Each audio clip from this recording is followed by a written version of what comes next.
Hello, everybody. Sorry about that. No intro tonight, just me, and my dogs are growling at each other. So hold on a second. This is why we have an intro. As soon as I muted it, I hope I didn't scare you guys by coming on so quick because that was pretty quick. But let me go ahead and pop up a picture. Good to see everybody here, and we'll get started. Hey, everybody. Welcome in, everyone. There's some people, a handful, but more. They were complaining about the intro. They said my intro was too long, 3 minutes. And so I cut the intro out for tonight. We're going to see how it does, how the video performs without an intro. And then we'll see if we need the intro. But I'll make sure the intro's at the outro. So you guys will still listen to the song. But tonight we're going to be talking about, of course, Aliyah Henderson and the girls, the two daughters that she decided allegedly to unalive. I have to say that for the first 8 minutes, murder her two daughters and put them in suitcases and bury them partially in a Cleveland neighborhood. So we're going to go over the case details tonight. I got really specific details. I've got some documents to show you guys. She went to court today. So there's just all kinds of stuff going on in her case, But thank you guys for being here. What's up, everyone? Welcome back to Titanium Built. My name is Tanya. Thank you for being here. If you are new, this is a true crime channel where we break down real cases, real timelines, and the latest developments in all of those true crime cases as they happen. So tonight we're going to be talking about one of the most disturbing cases coming out of Ohio as of right now, but there are a lot of disturbing cases. This one might take the cake. The case involving Aliyah Henderson, the Cleveland mother accused of killing her two young daughters whose bodies were found inside suitcases buried in a field. This case shocked the whole entire community around that area. There's people that, walk their dogs there, have strollers with their children, things of that nature. Kids are outside playing. There's a school right there. Not really the spot to put two bodies, but if you are wanting to look at them and have a close eye on them, then you would, maybe put them where you could see them. Oh, I went backwards on her pictures. We'll show this mean mug. Look at that mug over. Ooh. So basically this case happened on March 2nd, 2026 in Cleveland, South Collinwood neighborhood. A man was walking his dog in a field near East 162nd Street and Midland Avenue, and the dog started reacting to like something on the ground. And the guy said that the guy said that his dog had been reacting to this spot for like a week. So he decided he wanted to investigate.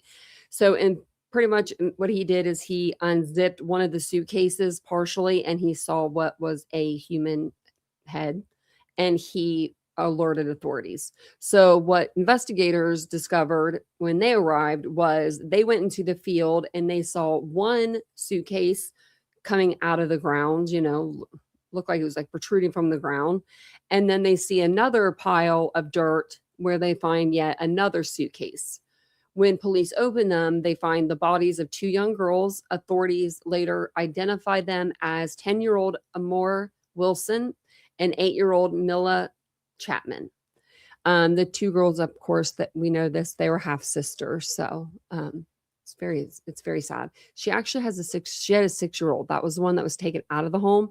So 6, 8, and 10. She was pregnant a lot. I mean, in those years,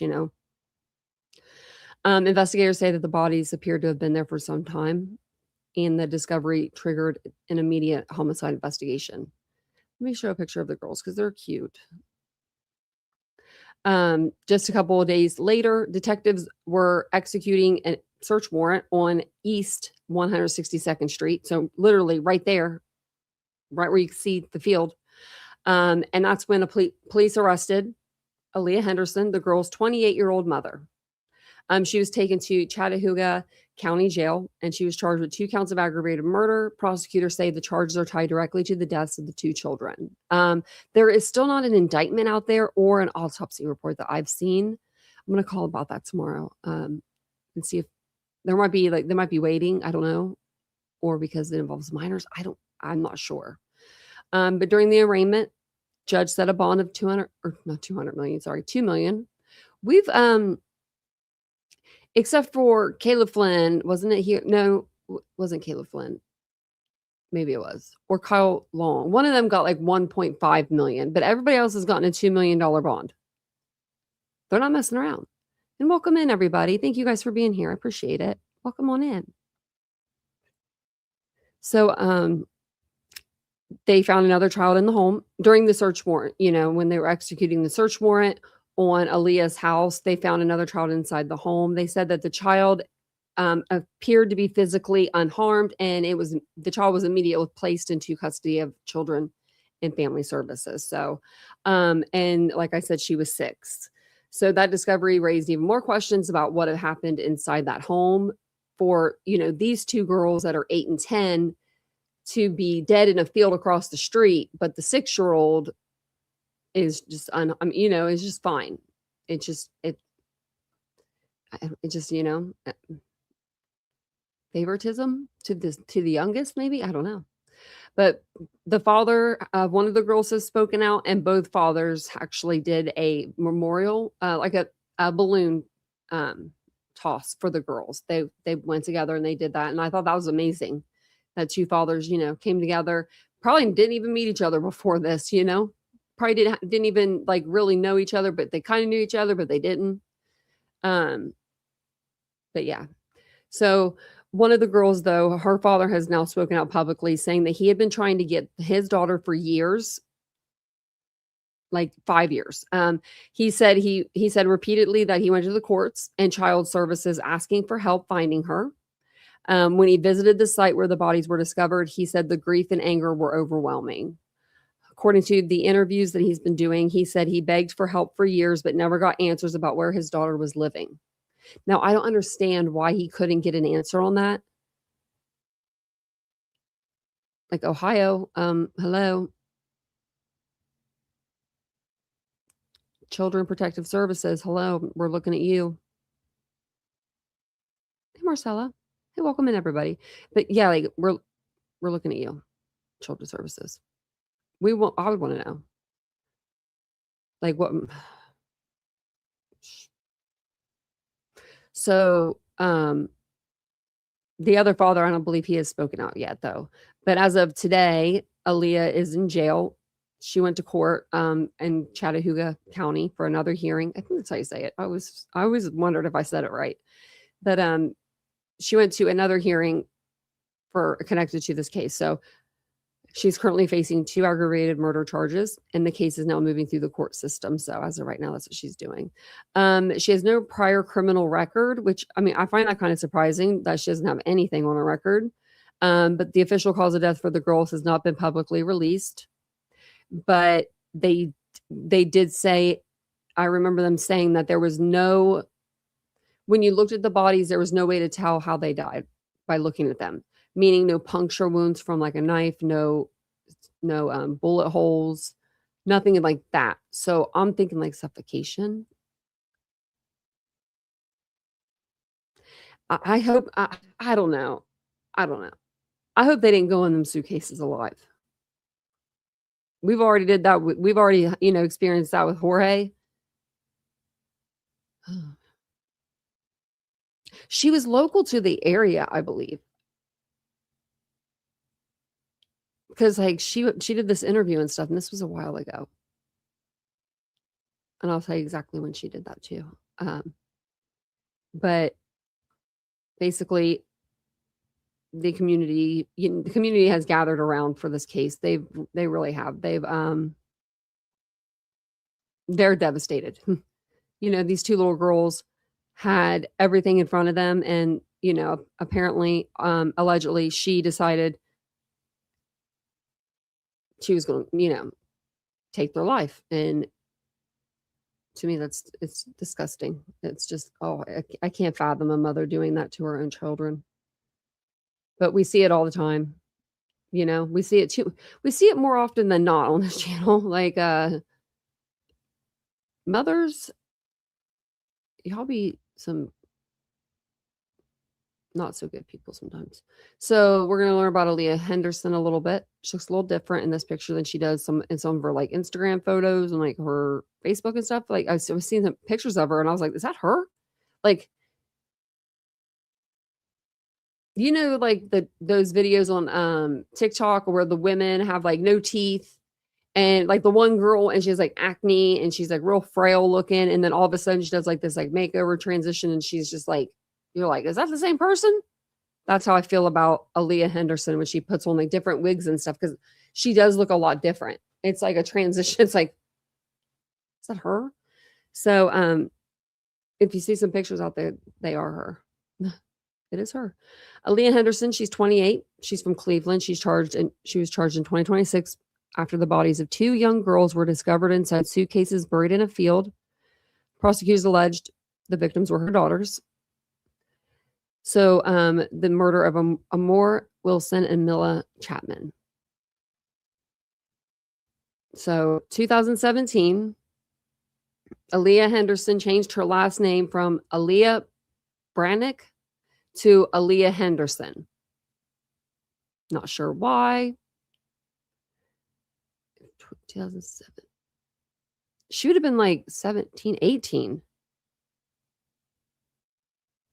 I bet when she turned 18, she changed her last name. I wonder why. Because this was so she would have been like 17, 18 years old. So I'm going to say 18 because she probably was like 18. She had to, wait till she was 18 to change it. But, wonder why she changed her last name, though. Like, that's kind of drastic, right? To change your last name. Unless, because think about it. If it was something like, she, her mom gave her up and, she had her mom's last name and she lived with her dad. She wanted her dad's last name. You can go do that anytime. You know what I mean? You don't have to wait for someone to be 18. She waited till she was 18. It seemed like on purpose. Like, that's something that you wait on. Like, you know what I mean? Like, I'm 18. I'm changing my name. Like, I don't know. I always said I was going to change my name, but I never did. I never would. I don't know. I think everyone hates their name at some point, maybe. So May 10th, 2019 it kind of bounces, but Aliyah participated in the university hospital program called Rainbow Connects. And that's the picture that I just showed you. That's from where that was from, which aims to identify and meet families' basic needs, including food, clothing, diapers, utilities, transportation, emotional support, and other resources.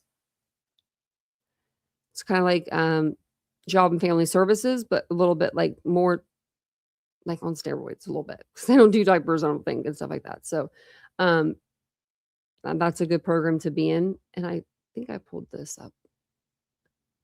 Yeah, it just like shows them this, and all this stuff that's in the article will be in the description. I'll show you in just a minute. But yeah, they were such cute kids. Like, there she is. Like, I don't know. She looks a little different there to me. Smiling. I don't know. Maybe that's what it is. People smiling makes them look a lot different. What is that noise? Is someone like weed whacking outside? Do you hear that? You guys probably can't hear it. We'll keep going. I don't know what that noise is.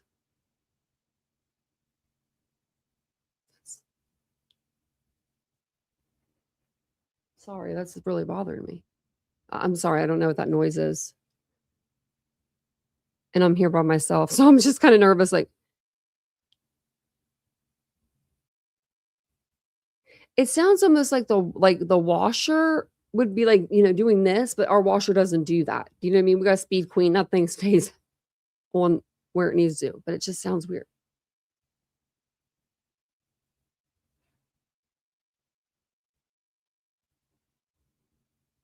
It's like, I almost need to like, not his computer. Oh, it's almost like a weird noise like that. Okay, we're going to keep going. I'm sorry. Sorry about that. But yeah, I'm going to read everything that's kind of like in the article right now. So, maybe I'm not. Okay, I just pulled something else up. So, okay.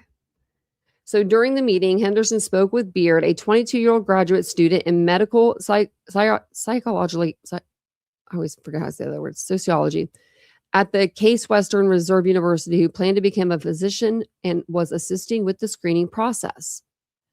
So it was like a student. Beard asked Henderson a standard program question. In the last year, did you ever worry that you'd run out of food stamps or not have enough money for food? Aliyah replied, or she nodded in response, indicating concern about food security. As the screening continued, Henderson told the volunteer that she also needed help obtaining baby clothes, furniture, and diapers.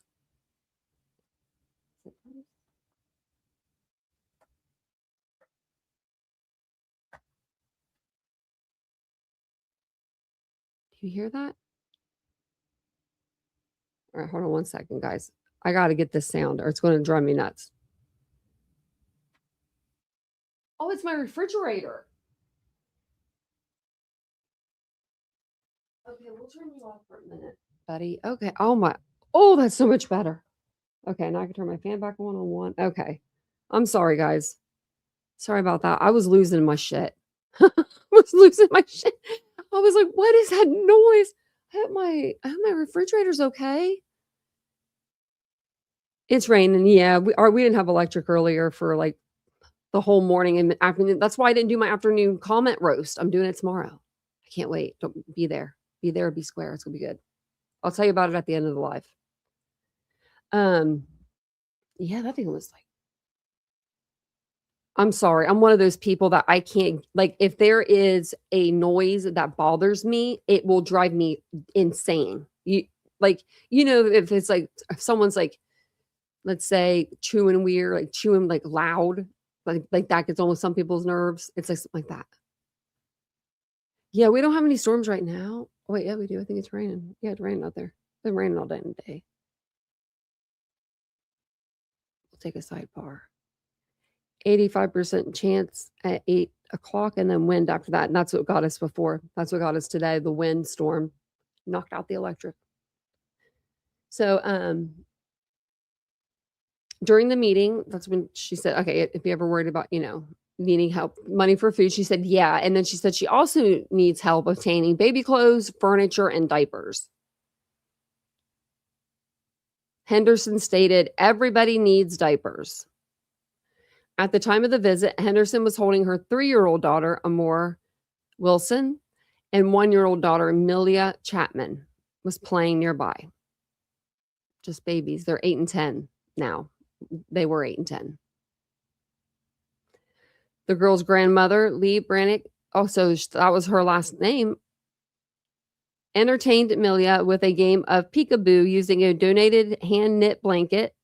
The discussion included the financial difficulties families face purchasing diapers. I bet diapers are a bitch. You get to, like, you're just, oh man, like you're buying them, but it's just for someone to poop in them and then you throw them away. This is, you might as well just throw your money away. But I understand the concept, but do you know what I mean? I understand how frustrating that would be as a parent. Like, damn, I got to buy diapers again. Princess, thank you for renewing. I appreciate that. Thank you. Vincent came in here earlier. He forgot to renew his thing, and he thought he lost his membership. And I was like, you might, because they are starting to do that. If you let it lapse for so long, it'll take away your whole time that you're a member. I heard it in another chat. I think it was today, and I was like, oh my gosh, that's crazy. And they had been a member for a while. So the discussion included the financial difficulties families faced purchasing diapers. And then May 5th, 2020, a photograph later released by the family shows Amore Wilson, 10, and Amelia Chapman, 8, together in Cleveland. This image later circulated publicly after their identities were confirmed. 2020, Deshaun Chapman, the father of Amelia Chapman, reported that he last saw his daughter in 2020 when she was 3 years old. After that point, he said he could no longer locate the child or her mother.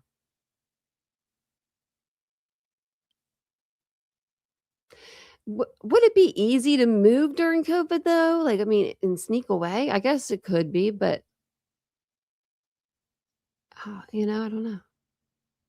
2020 to 2025, Chapman stated he spent approximately 5 years attempting to locate Amelia and obtain custody.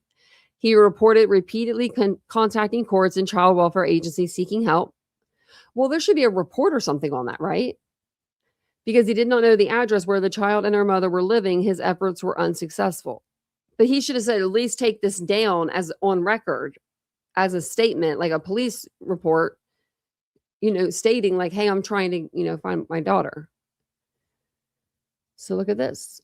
September to November 2021, Henderson stops paying rent at her Park Hill address. School records. Let me grab my drink, sorry. Oh, and someone said, did she get married to one of the fathers? I don't think so. November 4th. Oh, wait, sorry. August to November 2022. Both of the girls were enrolled at the Cleveland Metropolitan School District for several months. The district confirmed later they attended between August 2022 and November 4th of 2022. Okay, and then they were withdrawn from the Cleveland Metropolitan School District. Records initially indicated they were transferred to the Ohio Distance and Electronic Learning Academy. Wonder how far those two schools are from each other. OHDELA, I don't even know what that is actually. It says after November 4th, 2022, they later stated they had no enrollment records for either child, leaving their enrollment status after 2022 unclear. Are you freaking kidding me? How can somebody do that, not enroll their child in school? Isn't that against the law? Like, I mean, you have to enroll your child into a school, right? Like, unless you're homeschooling and you have proof that you're homeschooling, you have to like enroll your child. Can you imagine? That's a crucial time to learn. You learn how to read, you learn how to do like cursive, you learn how to do all the things. You learn how to like get like friends that are not your sisters. Do you know what I mean? Like you learn how to socialize. I mean, if you were cool like me and you were in the 90s, 2000s, you would have whole ec class. So you would have like got to make some cool food at least. They don't do that anymore, I don't think. But that's insanity. They should have been like playing out with their kid, like doing recess and stuff. I guess they wouldn't be doing home ec that young, but research, recess, science, all that. Sad. Like they didn't even get the chance to like, spread mercury throughout their elementary school and have to evacuate the whole school like I did.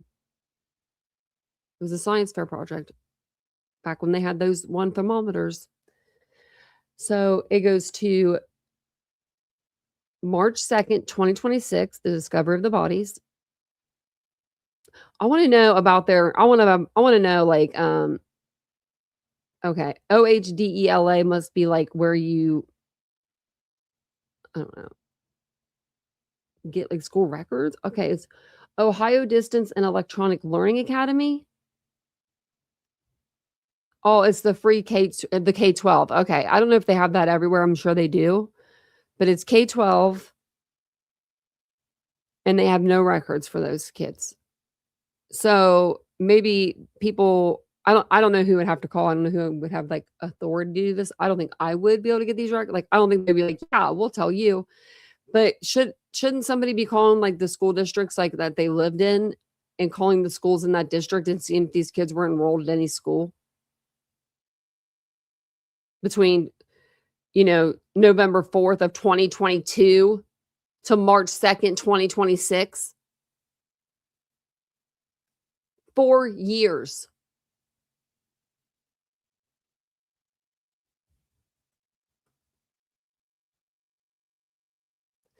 Like, that's crazy to me.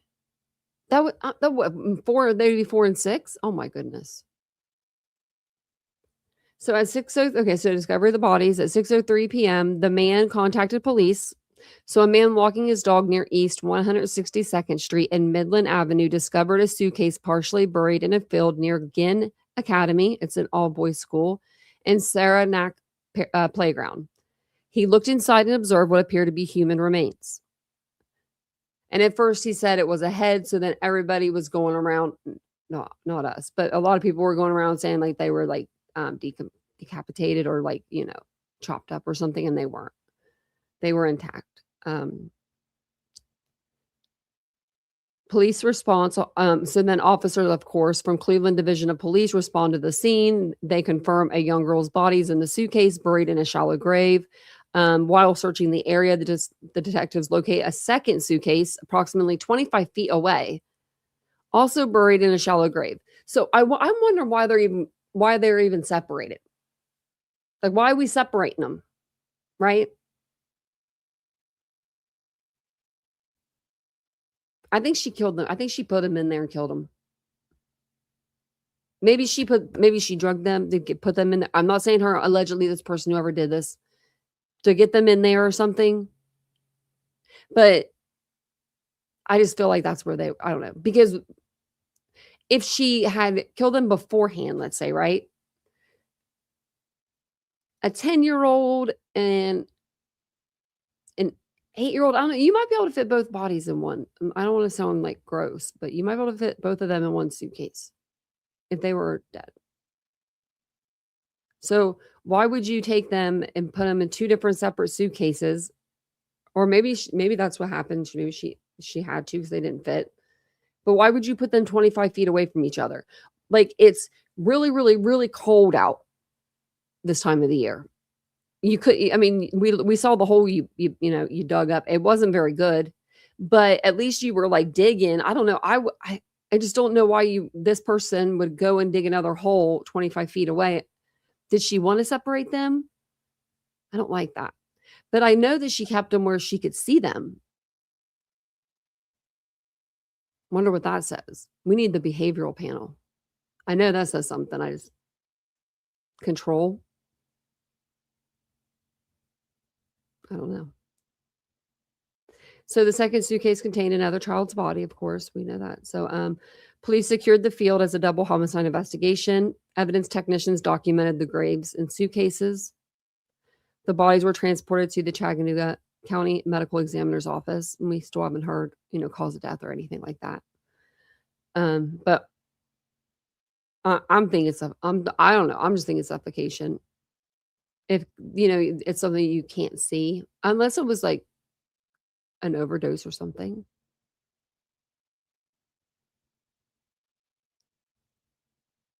Yeah, I think she premeditated this. I don't see her just taking out 2 of her kids, you know what I mean, on a whim, and not the 3rd one. What did the 3rd one do that she was okay? Like, I'm glad. I'm so freaking grateful that they got her out of that house. But, like, what did she see that's so sad? What, she asked where her sisters were. What was her mom telling her? They're with their dad all of a sudden? Like, I mean, that little girl's 6 years old. She ain't gonna be no dummy. Kids are smart. They are sharp. Most kids that I've met are like my nieces and nephews and their friends. There's like the only little kids I know. They're sharp. Like, they know stuff that I don't even like. They be teaching me some stuff. You know what I mean? I'm like, what's that mean? Like, they know, like, they know. Oh, this one's a new one, CJK. This one's in Cleveland. It's sort of new. It happened last week? Yeah. So then March 4th, the victims were identified. Oh, wait. So then March 3rd, they held a police briefing. They just said that there was no missing children in the area that matched the victims' descriptions. And then detectives were reviewing surveillance footage and canvassing residences. And I think they got her on video taking the suitcases over there. I don't know if she rolled them over there, if she drove a little closer and then rolled them through the field. But that's why I believe she used those suitcases, was to transport them. It's crazy. So March 4th, the victim identification process. Forensic examiners began DNA analysis due to decomposition. Relationship DNA testing confirmed the victims were half-sisters. And then that's when they were identified as Amor Wilson, age 10, and Amelia Chapman, age 8.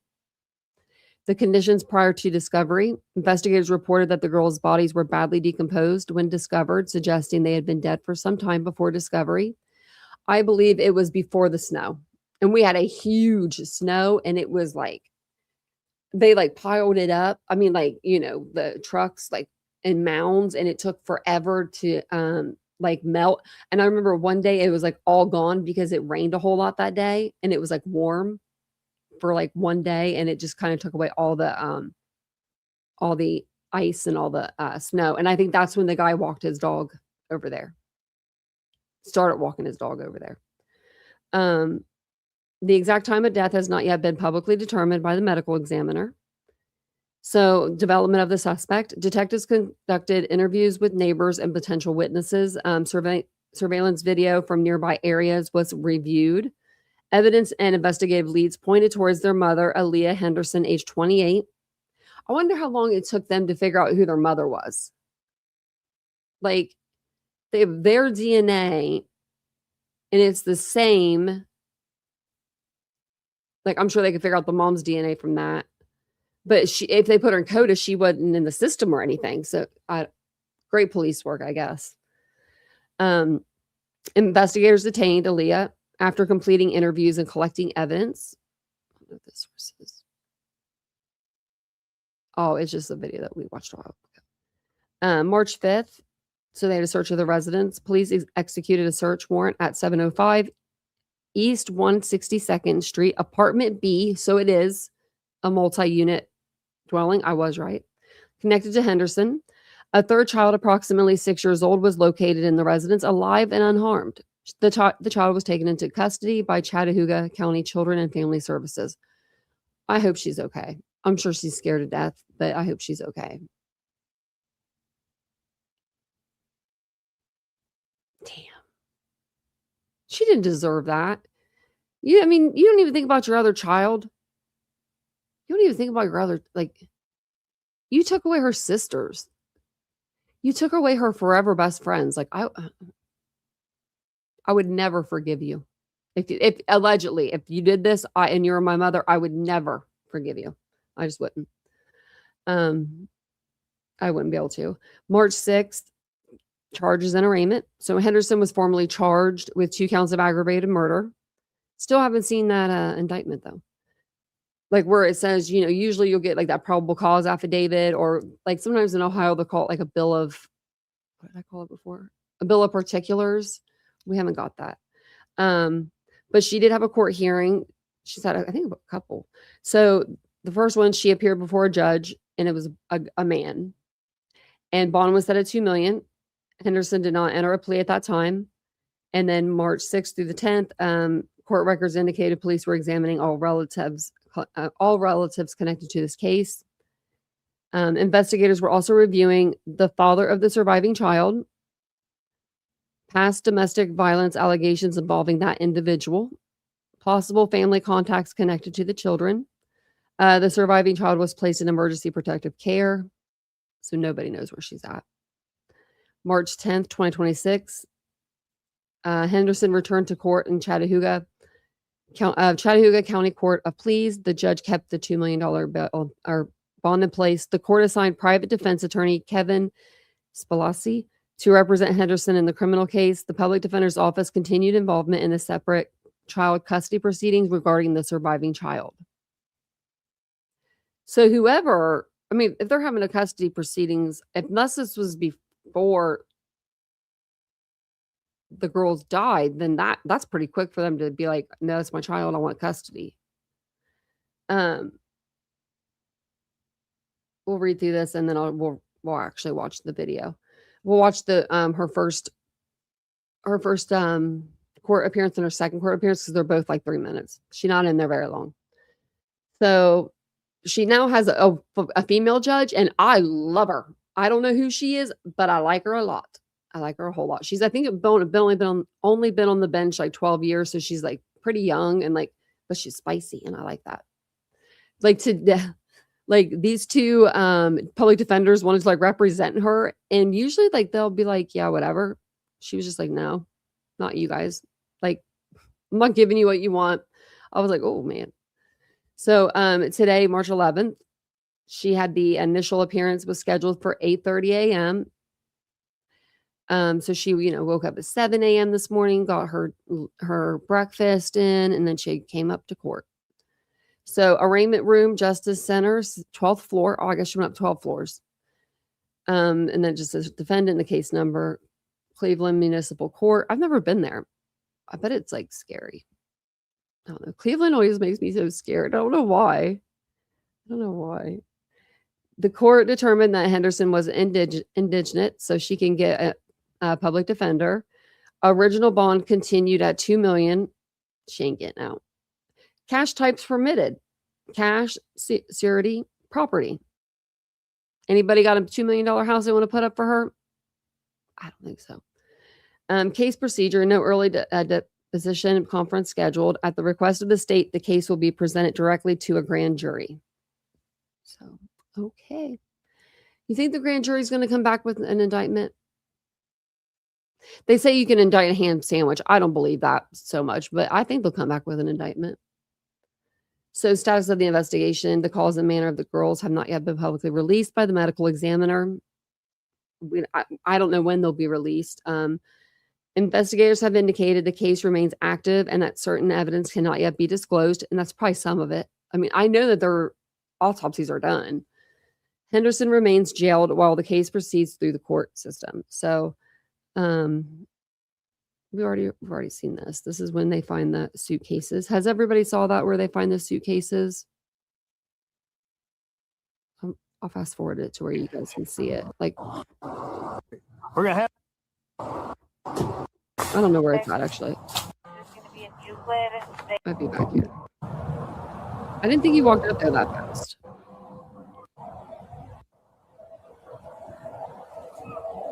We'll speed it up. How about that? That way I can see where it is. I don't know why it's fuzzy. There's the school. Turn that down. So that's the school, like right there. Like kids probably play right here. Like I don't know if that's a high school or what, but still, I'm sure they walk through this field all the time. I just wanted to show you the piss poor job she did. Oh, does he walk all the way back down and then walk up? Oh yeah, he needed his flashlight. Remember the guy had to bring him a flashlight or something. He left it beside the refrigerator. Did they bring it? Nope, they just brought their own flashlights. So I think they walked past the other body. I think it's right there.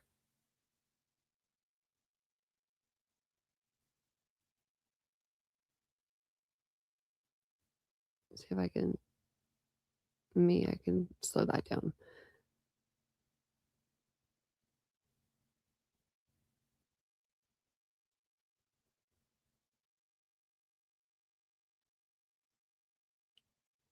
Like you can see it like protruding out of the ground right there.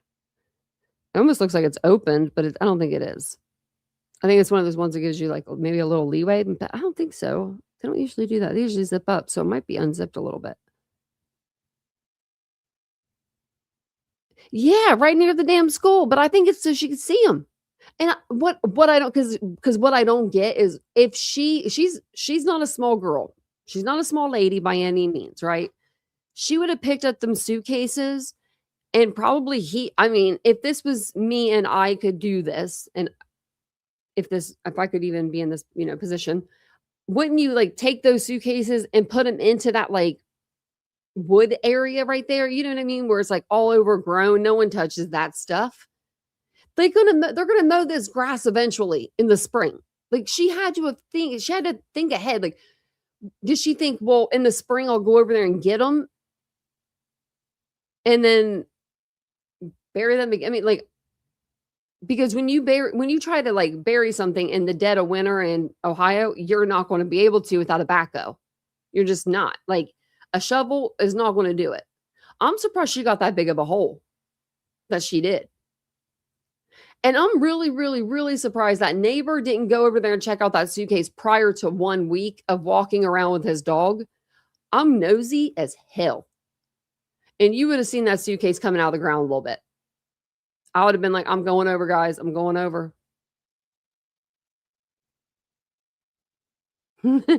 It's dark here. I know. Isn't it cool that it's not dark like so early? I love that. But I don't know if we get any closer of it there. Maybe we do. He might bend down. I just don't want to I don't think it shows anything. Okay, yeah, so look at that. That's what she thought was a good job. That's embarrassing. That's embarrassing. If there wasn't a child in that, this would be humorous because look at that.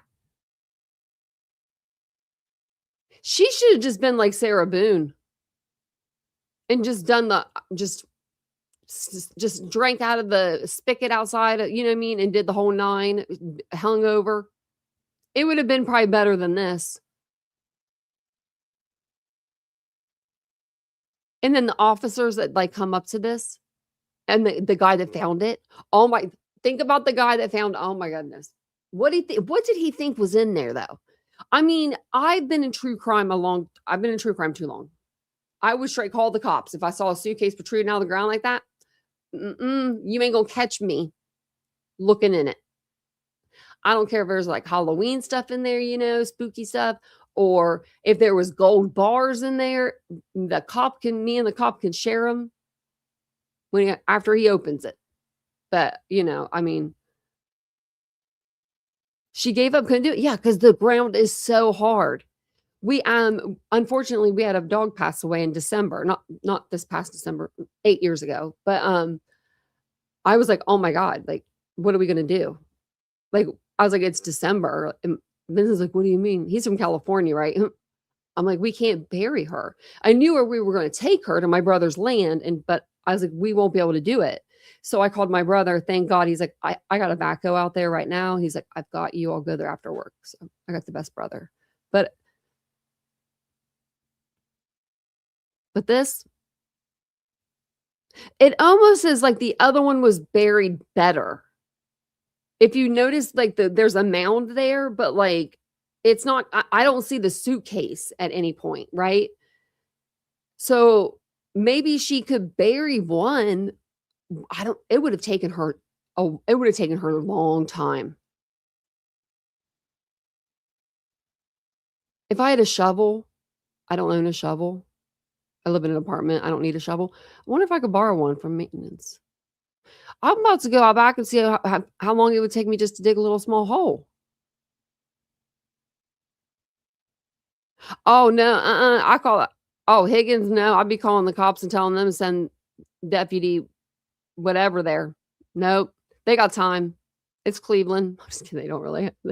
But I mean, if I saw something like that, hell yes, I would call the cops. I'm sorry, I would. What if it was the only thing that I could think of would be maybe a dead animal, but you would still bury it all the way. Because your dog is going over to it, you know what I mean? And you could be like, oh, maybe it's a dead animal. Wouldn't you smell something as soon as you start walking up on it? But I guess no, because it was so cold. Maybe you would think you would smell something. I don't know. Maybe not. Oh, it's so sad. So sad. So we do have some case information. State of Ohio versus Aliyah Henderson. It just has the number, the status, case open, the judge's name. This is arraignment room. Next event, initial appearance set for 3/11 at 8:30. We'll watch that. And arresting agency was the Cleveland Police. Arresting agency report. She's in jail. Oh, her birthdays. Look at that. 10/10, mine's 10/17. When's yours, Ashley? I forget. 10/5, 10/10. I should know yours. I should know it. I should know it by now. I used to have a bunch of friends that had October birthdays. 10/10. 97. So that's so young. So young. It's been cold. That's what I'm thinking. It was so cold that it contained the smell. But it would be not as cold, would it? right in the suitcase? Would that not keep it a little warmer? I don't know. Yours is 1010? That's what, okay. I knew someone was 1010. You got the same birthday as her. She was 97 though. We celebrate Ashley's birthday, not yours. Just says that she made her first appearance. CPD, I don't know what that means. Something was set. Bind over to another court because she was arrested and then it was bind over to another court because she was probably in like the court of common pleas and she needed to be in criminal court. $2 million cash, surety, property. What's surety? I don't know what that is. Let's see. What's surety bond? A surety bond is a legally binding three-party contract that guarantees a party, the principal, will fulfill their obligations, such as completing a contract or obeying the laws to another party, the obligee. If the principal fails to perform, a third party, the surety, covers the damages up to the bond amount. Like if you put your like business on like property, like business or something. Okay, I gotcha. Oh, okie dokie. Surety. I'm going to use that in a sentence this week. I don't know how, but I figured out.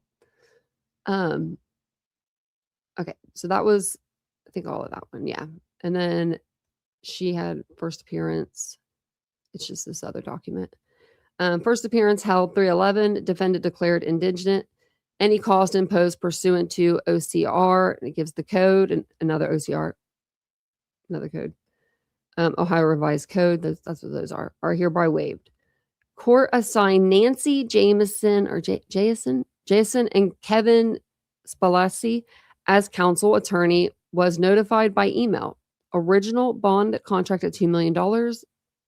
No early deposition or conference was scheduled, to be presented directly to grand jury in the request of the state. And she signed it. Miss Gallagher. I don't know her first name. Shannon M. Gallagher. I think that's the first time I can ever actually read someone's signature, like their full name. Oh, look at that. That's it. That's her name right there, up there. Huh. I'm impressed. Oh, like dog. Oh, man. I'd outrun dog. Now, even back then, if I was before my accident and he was in his A game, I could probably almost outrun him. I'm not even joking you. They used to tell my mom when I was little, they're like, that girl's going to be in the Olympics someday. I was really fast. I was really fast. I have long legs and I just can get it.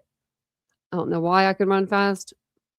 I just always used to run fast. Like, I don't know. There was no slow-mo with me. There still isn't. There was no slow-mo. Okay.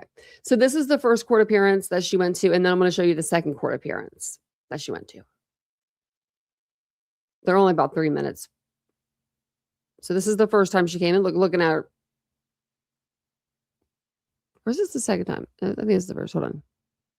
Nope, this is the first. Why aren't we hearing anything?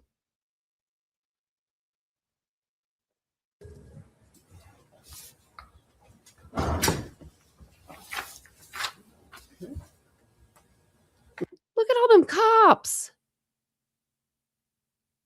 How many do we need for one lady? And look at this lady. She is speaking my language. She's like, she doesn't even want to be there. She doesn't even want to be there. But we've got 1, 2, 3, 4. I think we got a fifth one over there. You can see a sleeve. This dude right here looking at her right now, surely he could handle her by himself. I think that woman could. Look at her looking at her. And then he's over here looking like, I don't want to be here. The guy in the middle with the beard. He's like, oh man, another high profile criminal.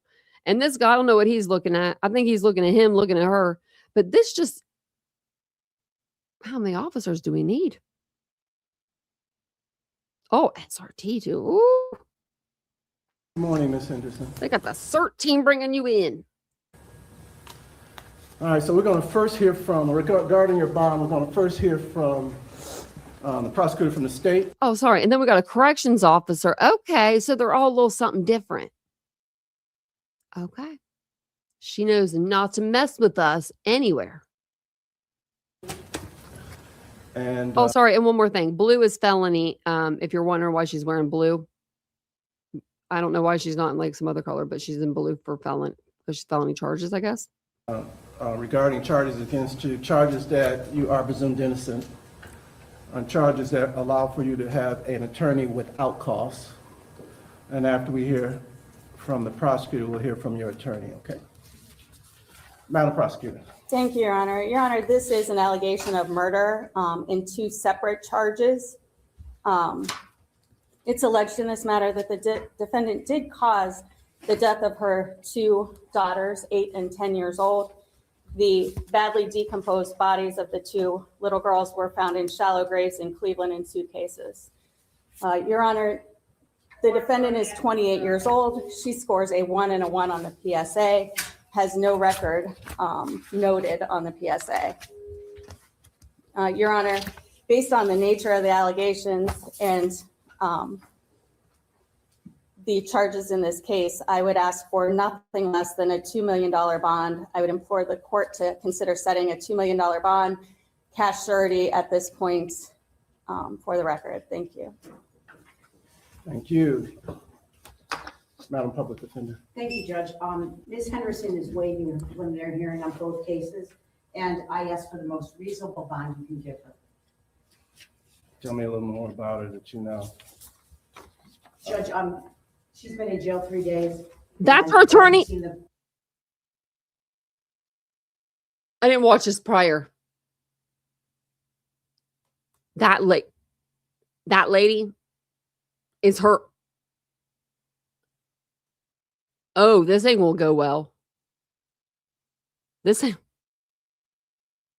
gonna go over well at all. This lady was like, she's probably just for the jail. You know what I mean? Like you meet her in the jail. Kind of like the emoji con guy. Remember I told you about with the tie? Kind of like him, but in a female version. Okay, I'm going back. I gotta see her. Look at her. Look at her. Look at her. She's not even looking at the judge. What are we doing here? Look, is she sitting? No, she's not sitting down. I thought she was sitting on something. But look at that skirt. And look at the shirt. Oh, yeah, she is a public defender. Let me take this off the screen. Like, I'm just saying, I'm not trying to make fun of her, but that's a public defender outfit if I've ever seen one. The ones that are in the state of Ohio. If you live in Ohio, if you know, you know. Nussbaum. That's his name. I knew I'd remember it. I'm about to look him up so I could show you. I don't know his first name. Ms. Henderson is waiving a preliminary hearing on both cases, and I ask for the most reasonable bond you can give her. Tell me a little more about her that you know. Judge, she's been in jail 3 days, and as you've seen the public safety assessment, she's looking for a job and she has a place to live, and all of her life has been in this area. Thank you. Have you seen her PSA? I have. I just said, yeah. Let's go over it. So, no history of violence. She's got a one. History 1-1. No history of violence. I was actually looking up that to see what it was. No convictions. No charges. Given the nature of the allegations, as well as my concern for the safety of the public. Oh, it's a public safety assessment. Okay, welcome in, everybody. Welcome in. Bond will be $2 million. Ms. Henderson, work with your attorney, go to your hearings, and fight for your innocence. Okay? Good luck. You take care. Thank you, Your Honor. $2 million it's $1 million Per on case. each. I'm sorry. Thanks for the clarification. It's $1 million each. It don't matter if it's 2 million or 4 million. She ain't getting out. Any questions, Madam Public Defender? No, thank you. How'd she get Take care. ponytail holders? She must have made them. She's never been in jail before, but she got ponytail. Someone's hooking her up.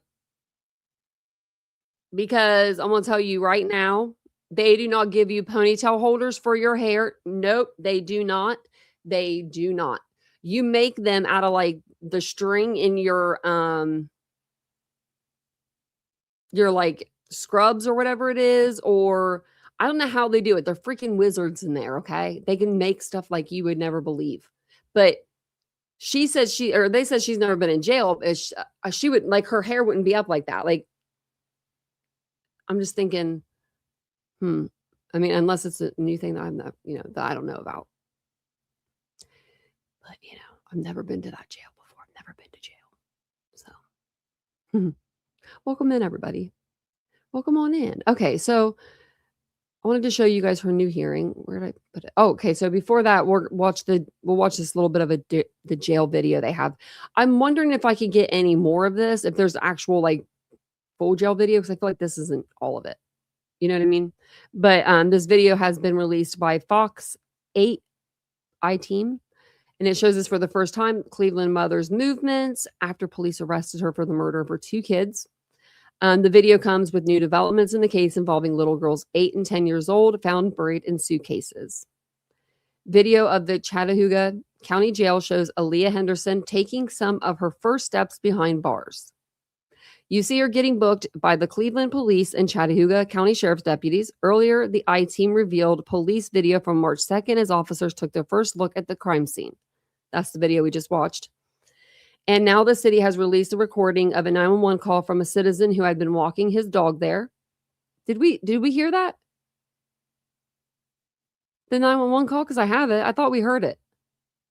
Let me know in the chat. Put a 1 in the chat if we listened to the 911 call. Put a 2 in the chat if we didn't. Because I can't remember now. I guess we could play it and see if we remember it.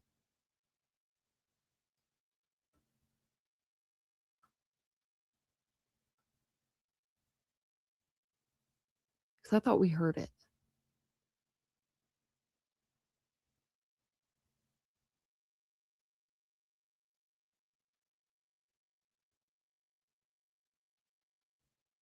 Oh, all the cigarettes. That's not good.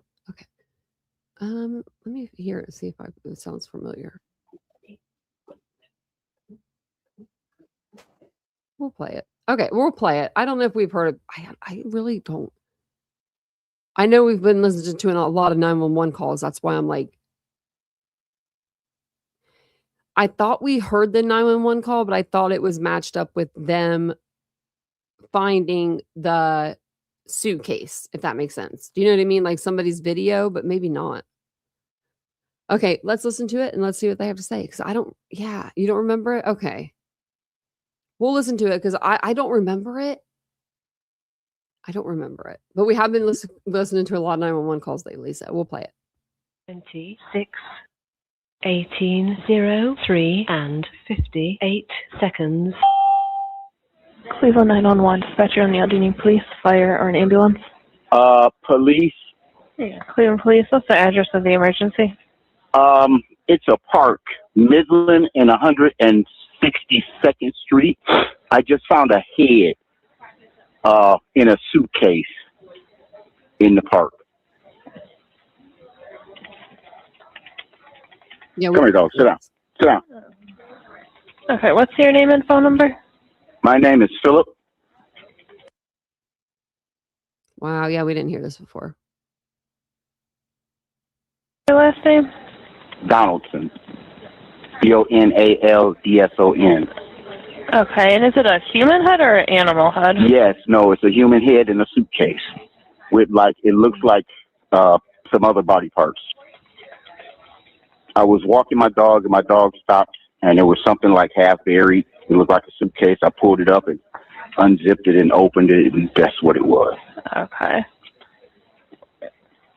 You said by Midland and East 162? Yes. Okay. And where is the At this moment, right? Okay, at this moment right now, when this guy found the suitcase, you can see the suitcases up out of the ground, right? You see him probably on the other, like on the sidewalk, because that's where he meets cops, probably on the phone right there with his dog, because you can hear him saying, the dog's name, telling him to sit down. I'm wondering if Aliyah is looking out her window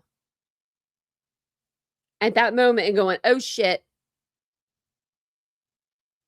I wonder if she saw it. I wonder if she saw anything. I wonder if she saw the cops show up. I mean, I'm sure. Suitcase. It's all the way to the back. Oh, but one more thing. But the way that her apartment is, it was kind of like back, remember, like into the driveway. So I don't know if she would really have access to a window to look that way, but she would be able to walk outside of her door and just go down the driveway and look directly right there. Either way, she had access to looking at it anytime she wanted to. Back of the park, there's a black suitcase. I'm standing on the sidewalk right now, and you can actually see the suitcase from here. I tell you, it was like half buried, and I was walking my dog, and my dog started sniffing it. I've been walking past it for a few days. Yeah. And I said, let me just take a look and see what this is, because it wasn't there like last week. I wanted to show you. Oh, I'll show you that. Sorry, I'm just typing this all in so we can get help out there. I was hoping it wasn't that, but yeah, it is.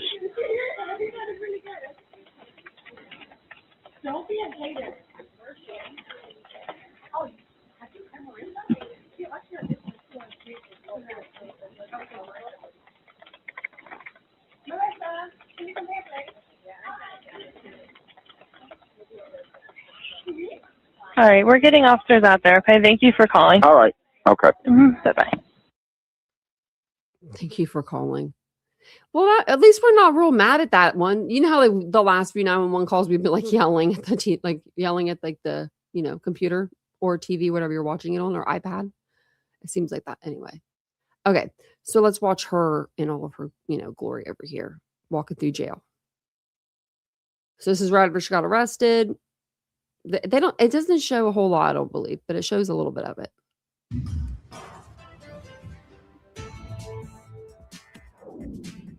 Taking some of the first steps in the look how long her hair is. That's pretty long. Didn't look that long though in the little buns. Cuyahoga County Jail. Video released to the I-Team shows Cleveland police and deputies wearing a last wig? week booking in Aliyah Henderson, accused of killing 2 of her children and leaving them buried in suitcases. Earlier, the I-Team revealed police video as officers took their first look at the crime scene. Now, the city has released the 911 call from a citizen who had been walking his dog there. I was walking my dog, and my dog stopped, and there was something like half buried. It looked like a suitcase. I pulled it up and unzipped it and opened it, and that's what it was. Aliyah Henderson. Wednesday morning, Henderson appeared in Cuyahoga County Court for a short hearing. A judge appointed 2 lawyers for her. Ms. Henderson, Love your her. case is being referred to the grand jury at the request of the state of Ohio. As Henderson sits in jail, Cuyahoga County prosecutors have said the investigation is ongoing. A juvenile court record shows police are investigating all relatives. Social workers also took custody of a 6-year-old child who'd been in that same family home, yet survived. I wonder why they're saying that they are investigating all relatives. I wonder if they believe she couldn't have done this on her own. Right? I wonder if they believe that. I believe she probably could have. I mean, if they died in the suitcases or they were suffocated when they were sleeping or something and then put it in the suitcase, I think that it could be one person. And then you could even take one suitcase over at a time at night. No one's probably outside at night. The I-Team tried to find out if social workers knew about that family before now. Had they ever investigated?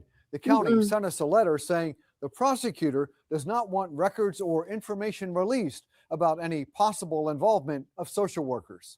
Of course they friggin' don't, because there wasn't no social workers involved in these kids' lives, in my humblest opinions. I believe the father was telling the truth, that he was reaching out for 5 years, wondering where his kid was, and they weren't telling him. I think that they were just giving him the runaround. They probably didn't even know. They probably didn't know. Because she changed her name. Maybe it was before then. When would that have been? 17. The kid was 10. The older girl was 10.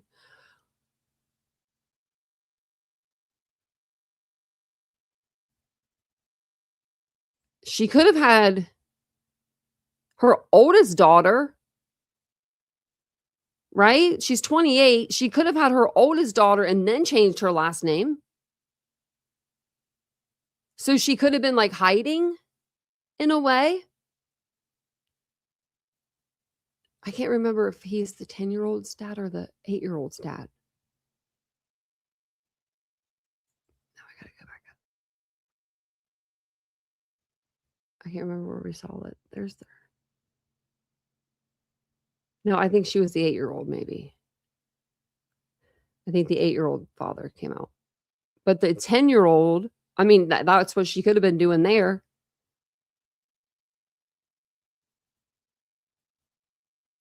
If there's like a boyfriend involved, yeah, Kentucky Lucky, there could be. You know what I was wanting? Just a sidebar really quick on another case. Do you guys remember the case? I can't remember it like vivid, like verbatim. But if I go back through my playlist, there's only like one video we did on it, 2 videos maybe. And it was a woman and maybe her kids, the house caught on fire. And maybe she had kids in there that died and she was found like in the woods, like days late, like 10 days later in the woods. I can't remember her name, but what happened to her? I want to do a FOIA on her. No, like the police, after they found her, they just shut up and walked away.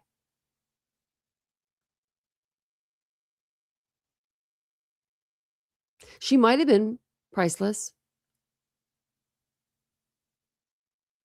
So sorry about that sidebar, but if you guys remember that case, I'm wondering about that lady. Because I thought she had like kids or something that like died in the fire or husband or something. You remember her? I just can't remember her name. Oh, I'll have to look after the live. I'll have to look. Let's see what he says. Your bond is set at $2 million. After that hearing, Aliyah Oh, that Henderson hearing, went I'm back really- to where she's being held in jail. We've reported she's being held in isolation. And the 911 calls just released also give us a glimpse of the police investigation. Before police arrested Aliyah Henderson, a neighbor called 911. Oh, she gets on the asking why machine. Officers had She gets to go on the cool metal machine. been going door to door checking on kids. They was claiming to be knocking on everybody's door to check on everybody's kids in the neighborhood. You flash your light on. Now, a mother facing charges for killing her own kids, accused of leaving them in suitcases. More charges likely to come. And new video shows Aliyah Henderson's first steps in jail. Ed Gallick, Fox 8, I-Team. Might have been that one. I guess they just leaving it like, oh, okay. Don't do that. We'll go to the next one. I don't want you to. We'll go to this one. I want to know who that lady is. It would take me forever to go through my playlist because I don't think I have a playlist for her. I don't know if her name was Jennifer or not, though. But yeah, she like something bad happened in her home, though. I swear something did. It was like caught on fire, but something else happened. They thought she was in there. Brittany Gard. Thank you.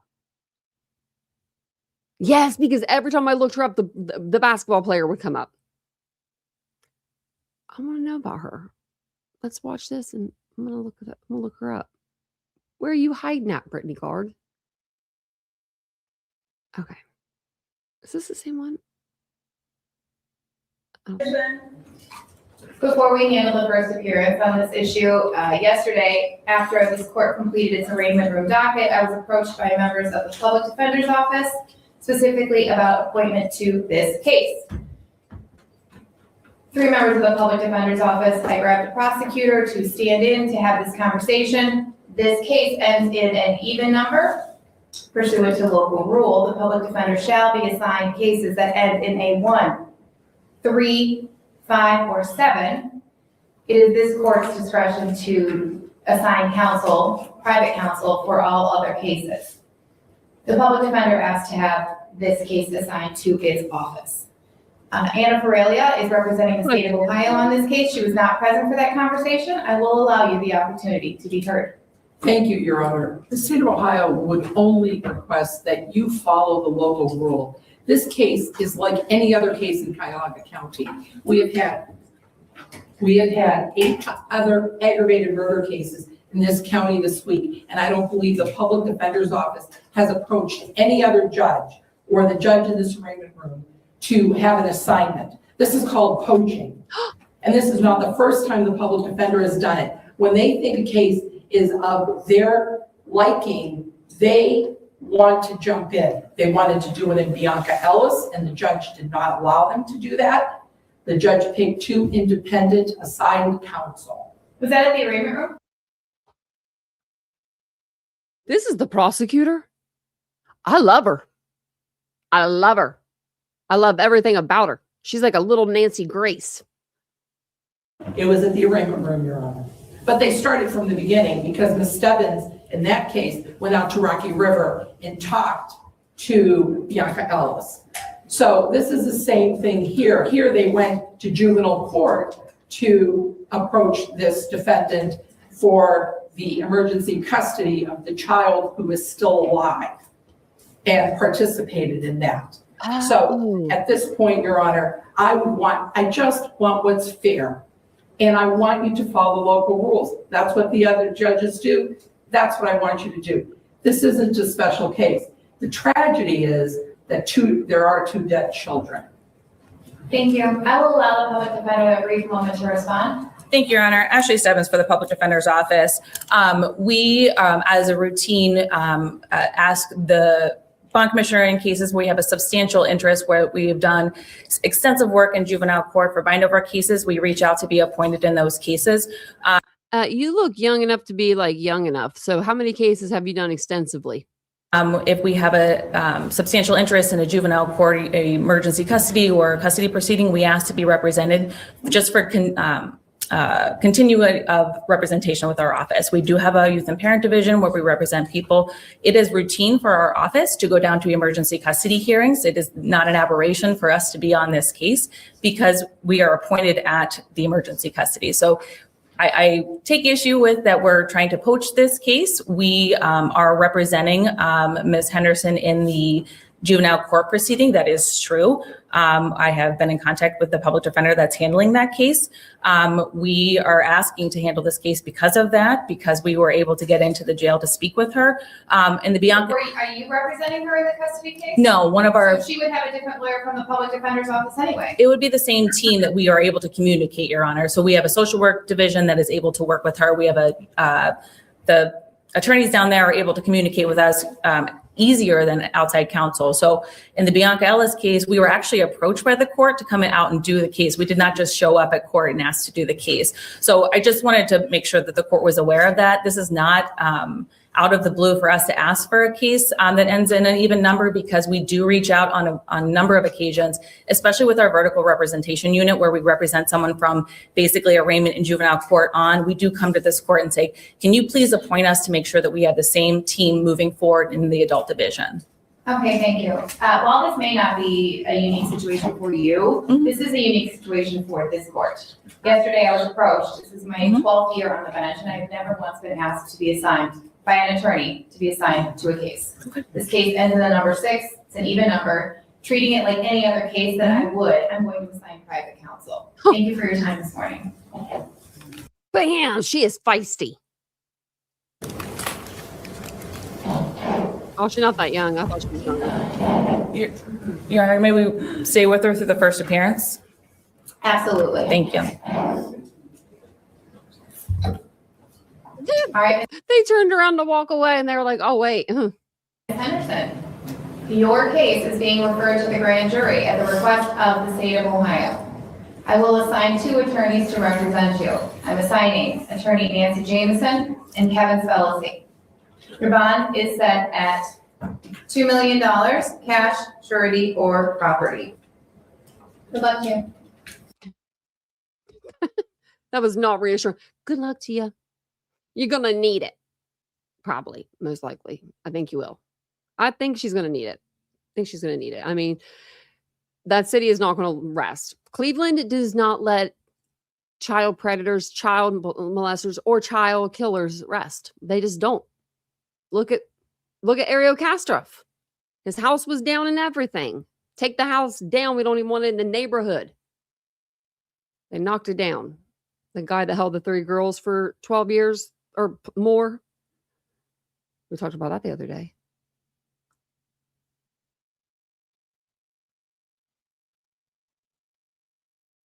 Yeah, just look at the chat and see what you guys are saying. You said people evidently dump there all the time. Oh, man.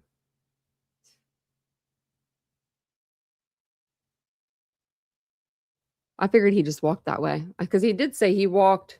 I think he said he walked like that. He walked the sidewalk and then he walked along the brush, like where the suitcases were, and then around the back and then around the side again to his house. I think that's the way that he went, but it was just so much snow there that you couldn't see it up until about a few days ago when all the snow was melted by like we had a rainstorm and it was literally like gone.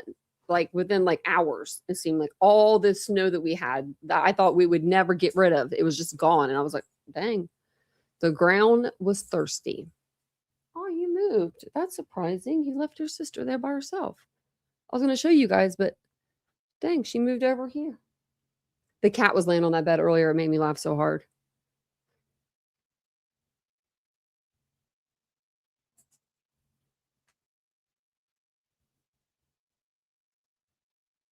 Oh, yeah, Ashley. Oh my gosh. I was going to talk about that on my second channel and then I never did. I was actually shocked a little bit about that, Ashley. I really was. For the fact that I didn't really know him that well, but I knew him. I had subscribed to him for about a week or so, and then I unsubscribed because I loved that he was putting out all these missing children's flyers, and I respected that so much. But my phone was blowing up. Like I probably could have turned the notifications off, but I just didn't think about that. I don't know. I just didn't. It was just like, it was so like, there was just so many. It was like, he was putting out like 20 or more a day. And it was like so great because it was kids that wouldn't have gotten like, exposure. And he had a pretty large, I mean, not large, but a decent sized platform, like 17,000 subscribers. If you guys don't know what we're talking about, this guy was set up in like a predator sting. He thought he was talking to a 14-year-old boy. He was in fact talking to a grown man. Thank God it was a decoy. Thank God it was a decoy. Hey, Mia, you can hear the dog downstairs.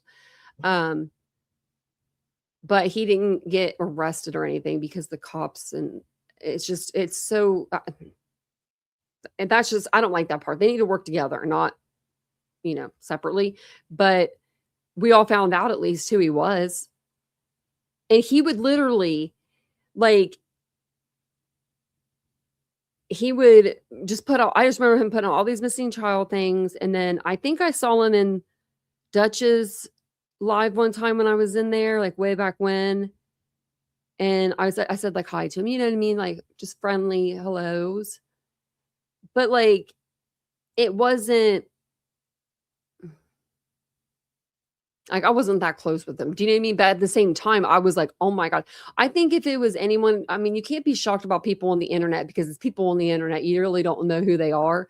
But at the same time, I like to think that people are good people. I have that empathy in my heart. You know what I mean? Like I do. I feel like if I'm good to someone, I would think that they would be good. Or I don't know. But definitely not. Oh, yeah, and I heard that he's married, but his husband looks very young, like freshly 18, but I don't know. I've never seen a picture of the guy. I know that he deleted his Facebook, or I mean, I don't know if maybe Facebook, but his YouTube channel, he deleted that, or privated or whatever you can do. I don't know. I think, can you private your channel? I should know this. Or do you have to delete it? I think you could private it. I don't know. I have to look. I don't even know that. Because I would never, like me personally, I would never do anything like that to delete my channel, but I would never delete my channel. But that, I mean, I would never do that. I think the whole thing gave me bad vibes, actually. Like all of it. Like, I mean, the person on the phone with him, the guy that was on the phone with him almost sounded like he was trying to talk like Arctic Fox. Like, I don't know, like mimic him almost. But oh, really? Ashley? Oh, damn. His husband kicked his ass out, so he's now taking care of his mom. Wow. Is that whose house he was at? Because I saw that there was like a bathroom, like where you go like to the bathroom, you sit it over your toilet, you know, so you can like be up higher. I had one after my car accident when I got home, like a riser, like a toilet riser, or whatever they're called. And I was like, well, that don't really belong outside on its side there, but okay. But yeah, like I don't. I wonder how long they were talking to him. I was in a chat and they were in there, but I didn't ask any questions. That was at his mom's. Okay. Oh, yeah, because didn't he say, "Can I go tell my mom?" or something like that, "if you're gonna arrest me," or something along those lines? I think he did say that. "Can I go tell my mom?"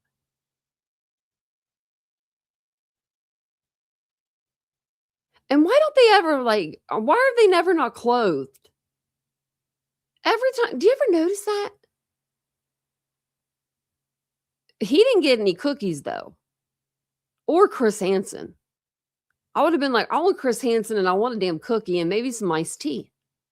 They always offer you iced tea and a cookie. Remember the girls? "Just gotta put away the laundry. There's cookies on the counter, and my mom I just made some sweet iced tea." And then she would run off. And then then he would sometimes the guy would take the cookie, sometimes no cookie, sometimes the tea, maybe no tea. And then sometimes they just sit there. And then Chris Hansen would come out. "Do you know who I am?" And then the guy would be like, he would want to leave. He like, have that reaction. But Chris Hansen would be like, "Oh no, not yet. We're going to talk." I totally wanted to be like Chris Hansen. I could do that. I don't know if I can act like I'm 10 years old though. Like, you know what I mean? Like do that part, like be a decoy. I don't know if I could do that. I think that I would be like crying in my insides. Like, do you know what I mean? Like that would just break my soul. He kept victim blaming. Oh yeah. He was like, he asked me and I'm like, you are the adult here. Like you thought you were talking to a 14-year-old kid. Like you know what you're talking about. You know what you're asking. You know what you're freaking doing. He'll never be in this space again unless he comes in under an alt and he never shows his face or you cannot hear his voice or some crazy crap like that. So make sure you guys are all very vigilant because they do come back. They do come back at least once or twice before they get kicked off the platform for good. I swear they always do. Hey, Royal High Grounds, how you doing?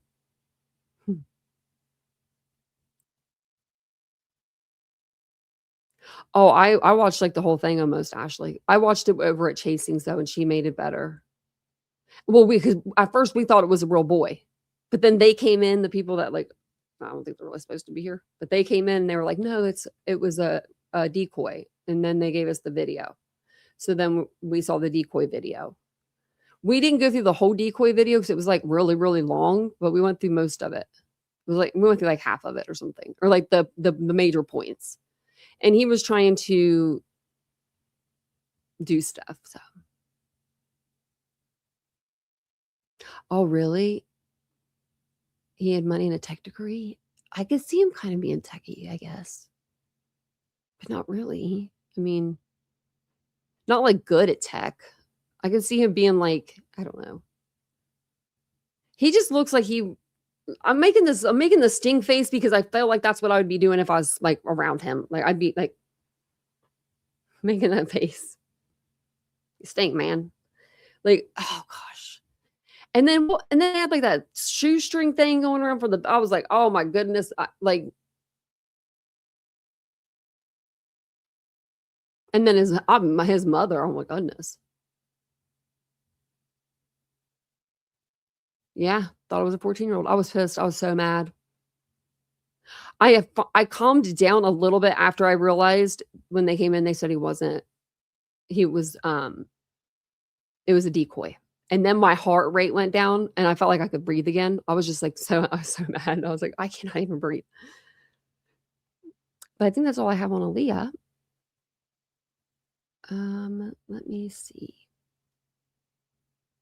There is something, I think, with another case.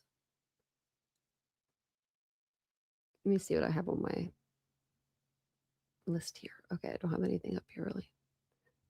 We have court date coming up March 26th. Little over 10 days for Caleb, unless they like continue it or something. I'll be so mad. And then I do have some videos that I need to put up for Idaho 4. I'm really behind. I'm going to catch up. I have some from like a month ago. I'm just going to add them. If you guys want to watch them, you will. But I do have some other tabs open over here. What's going on? See if there's anything going on at, with Michael McKee. See if there's anything like been posted. I don't see anything in the files. There's a lot. Okay. Well, I'll definitely keep my eye out on everything. I don't think I've been looking up every day. I'm gonna see what Madison Fields. Nothing. Wonder if there's a way to like. Wonder if they have a page for her started, like her family or anything. Says father pleads for help. Sad.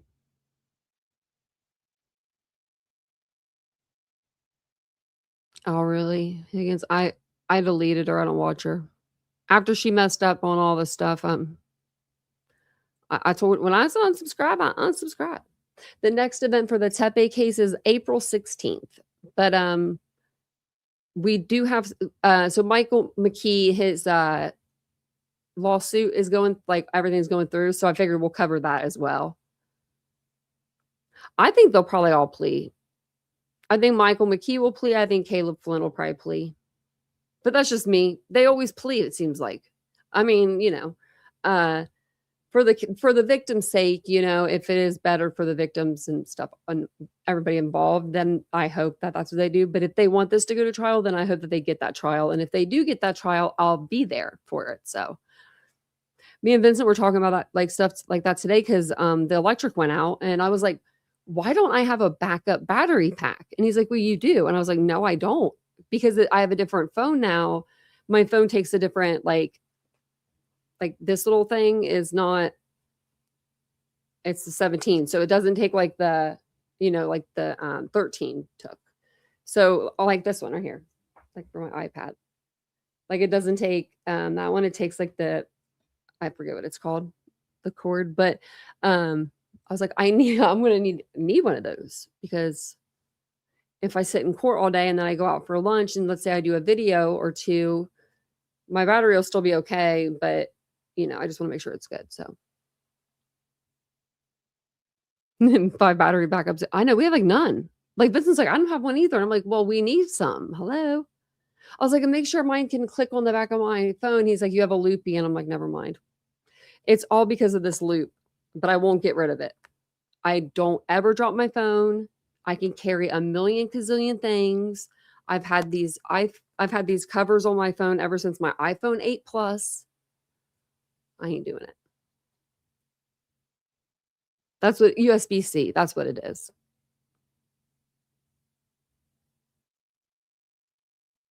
Yeah, Laura, I know he has a good lawyer. Some talk. My mom used to work at a Jack in the Box when she was younger. And we kind of come to Missouri and pick it up. I don't think that I know anybody else in Missouri. Oh, look, my thing's messed up, my camera. I didn't even notice. You can't see there. I don't know which way it goes. Oh, that way. Sorry about that. You couldn't even see my sign. Now you can see this, though. Like the computer. Okay, whoops. I should have Vincent fix it. I think it's just a setting, actually. I think I clicked something the other night. You just don't look in the corner there. That's just my computer. It's over here. Yeah, like that part. No, I can't push it down anymore because my microphone. Sorry about that. I feel like I know a lot of people from Ohio now after doing all these Ohio cases. But I appreciate everybody being here tonight. I'll be back on tomorrow at I don't know when. There's so many things I want to do. Okay. So I want to do on my second channel, I want to do that hand sanitizer thing for you guys because the results will be astounding and I think it'd be fun. Want to do a closet clean out with you guys on my second channel because your girl's got to clean this closet out. Like, I mean, and I think I'll do it if you guys are with me because I haven't done it yet. So I just told Vincent, I was like, I need a rack. And he's like, we have clothes racks. I'm like, I know. They're out in the shed though. And like, they're huge. It'd be way too big, I think, to fit in our bedroom right now. Like, I mean, even just to put clothes on it, I might be able to fit it. That might be a good idea, actually. I have 2 of them. I might bring them all in. Who knows? Because Vincent, that poor guy is living off of a clothes rack right now. And it's metal. So I thought it would be like a nice one. That thing is so junky. I can't like move it right. His clothes are too heavy on it. Like it's only supposed to hold like a few garments, not like, you know, a whole wardrobe. And then I have the rest of the whole closet. And then this closet, we have storage in it. Like we have like, you know, you saw the containers all labeled. But we have like room where we could put some stuff because there's like room in there, you know, it's not messy or anything. But like, I don't know. I don't want to move my clothes over here. I'm going to, you do not understand how many clothes I put. Clothes, it's bad. Like, it's not just like I have a little bit. I have enough for all of us. And I'm talking sizes too. Like I've been an extra small to a large. I literally have a full size. I don't think I've ever been a large, but maybe now I'm like a medium large. So I just need to go through and pick out, like, especially just pick out my winter stuff that's super wintry and like that I know that I won't wear anymore and put that away. And yeah, I got some like a little thing to put this stuff in. I just haven't done it with you guys yet. I bought like these little things to do it with you guys. Because I figured we just go over there and bitch about something and hang out, you know? That'd be fun. Just chit chat about life and stuff. Because man, it's been crazy. It's been insane.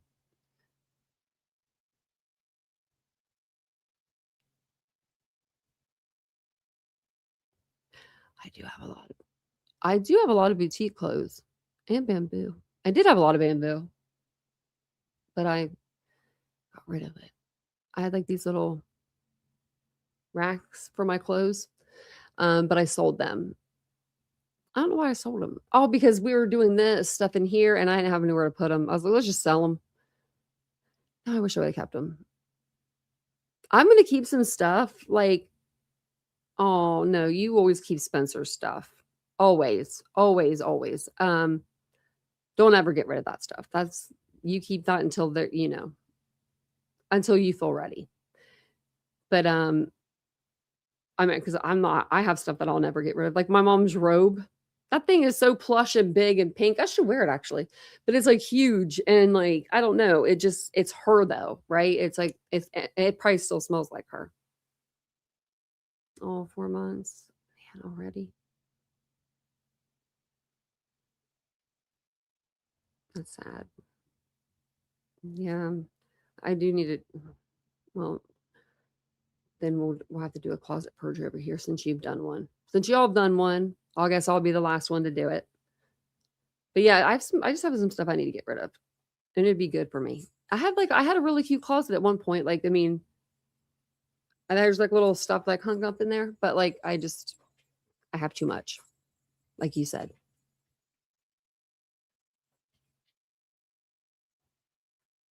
Oh. Yeah, quilt would be a good idea. Wonder. Reba, we need you. I know you don't really make quilts. You do, but they're like the yarn ones. But I wonder if she could do that and put in the patterns of the clothes and weave it in somehow. Sometimes if you say her name 3 times, she comes out of nowhere.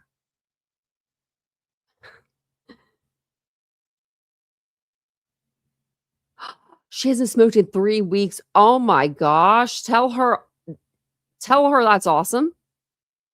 And every piece of my positive energy that I have, if I'm negative for the whole freaking night afterwards, that's fine. Vincent can deal with it. She can have all my positive energy. That is that's awesome. That's incredible.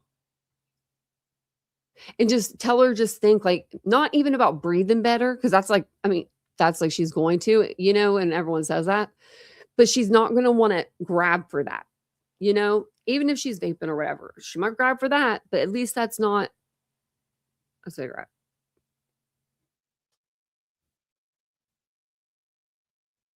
It's just, oh man. Make it into a teddy bear. Yeah, that'd be cute.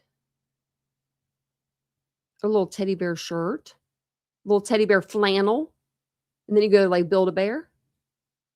I always want Vincent to go to build a bear, put his voice in a bear for me. I'm like, you never know what can happen. That's awesome. That's awesome. 3 weeks, she's got it. Those cigarettes are not her. They have no power on her no more.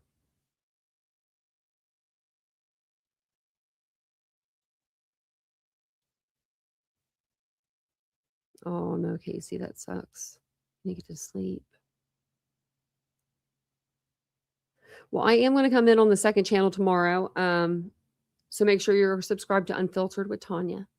I'm going to do something. I don't know. Vincent's over here in the morning.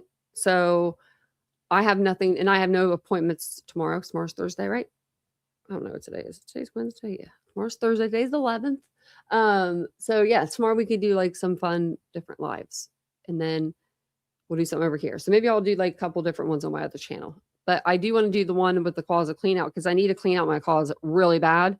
And then I need to take all those totes that are in that shed. There's probably a good 8 of them. I would say 8 to 10 full of clothes. They're like boutique clothes that are very expensive that I spent a lot of money on that I will never get back. I'll never get that back. But it's okay. I just need to take them, and like there's a place that does consignment for boutique clothes. I need to go check it out first and see what their prices are, kind of like get a feel for what they would give me, because I'm not going to sell them to somebody for like $5 or like $2 a piece or something. Do you know what I mean? Like the shirts that I got were like $50, $60, $70 each because I had a 30% discount and I was making really good money. So all my money went back to clothes. Like it was like recycle. Just keep my check. That's what they should have done. They should have just kept the damn check because that's what I just bought all my clothes from there. So now I'm like, darn it. Am I ever going to be as small again? Probably not. And I'm okay with that. I'm okay with that. But thank you guys for being here. I appreciate it. We'll have an outro tonight. I will change the video on the outro up a little bit because it has like a countdown. So then people will think it's a countdown to a live that, you know, even though we're leaving. So, but thank you guys for being here. Please hit the like button on the way out. I forgot to ask you guys to do that tonight, and I appreciate it so much. Don't forget to subscribe to the channel. We're almost to our second number, like our next number, which is 24.3 subscribers. It goes by every 100. So I get excited when we hit the next number because it's that much closer to 25,000. So, and I appreciate you guys being here for every, you know, part of the way. And if you're new, welcome in. So I'll see you guys all tomorrow. Have a good night. Bye, guys.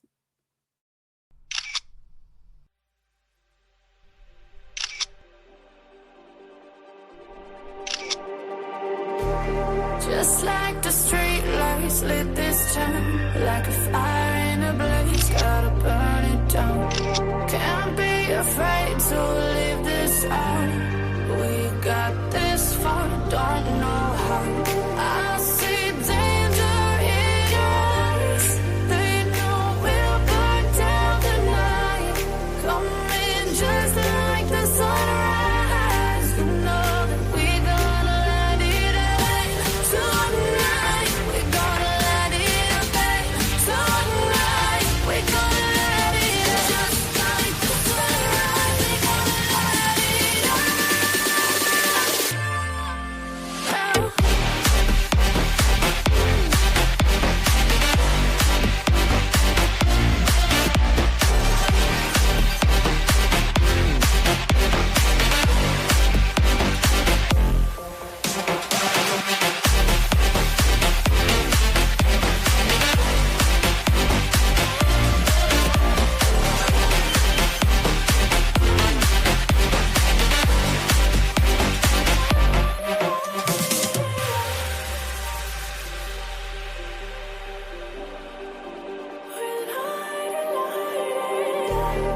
just like a spark that's breaking out. Can't make a stop.